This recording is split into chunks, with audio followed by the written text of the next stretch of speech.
We're taught to offer 2 Nafl with each prayer except for Asr. For Isha prayers, people usually offer 4 Nafl. That is voluntary prayers. What is the ruling of Islam, as most people consider them as much obligatory as fard prayers? Well, first of all, I have to raise my hat. If I had one on my head, this I cannot raise. But I raise my hat to the people of India, Bangladesh, and Pakistan for upbringing their children to abide by the voluntary prayers. I am always mesmerized, always shocked when I see 13 or 14-year-old kids offering so many rak'ahs before and after the prayer. And they observe it religiously, not just something that it's a habit. They believe that it's a whole thing. But my only problem is that not all of it is authentic. Though I appreciate how they brought up their children to appreciate Salat and to observe it like that, yet I would whisper in their ears to follow the Sunnah and not to confuse fard with nafl, meaning the 17 rak'ah, we pray it at Isha. If you miss 2 rak'ahs, then the whole Isha is invalid, as so many people write to me. And this is totally baseless.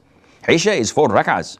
If you live and die praying only 4 rak'ahs of Isha, nothing else before it or after it, inshallah, you will be in paradise. What level? This is up to Allah Azza wa Jal. But no one can come and say 2 sunnahs after Isha is mandatory. No, it's not. The man who came to the Prophet ﷺ and he told him, tell me about the religion of Allah, and the Prophet told him about the prayers, sallallahu alaihi wasallam, and he said that there are 5 prayers that Allah had obligated upon you.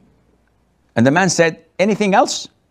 The Prophet said, no, unless you would like to add extra, meaning voluntary prayers.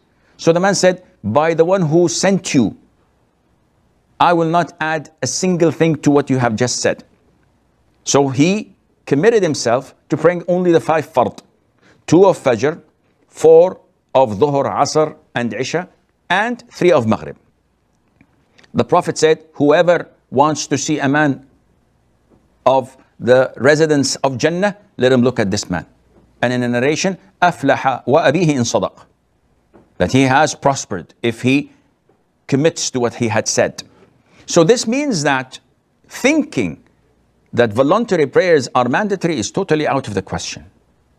Now, having said that, we know that there are 12 rak'ahs, according to the hadith of Habiba, may Allah be pleased with her, and others, during the day and night to be prayed with the fard prayers. And these are highly recommended, sunnah mu'akkada.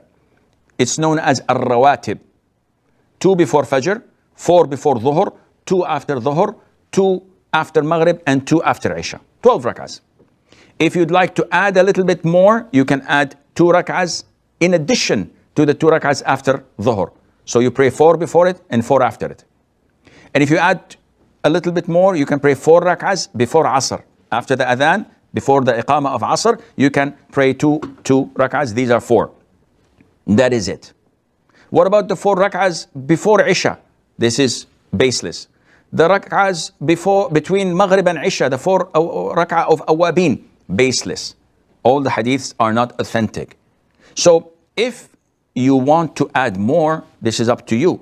But to say you have to pray 2 rak'ahs here or 2 rak'ahs there, and it's a must or it's a sunnah, without evidence from the sunnah of the Prophet ﷺ, you and I, how can we invent such things? It's impossible. This is what scholars categorize as innovation, bid'ah.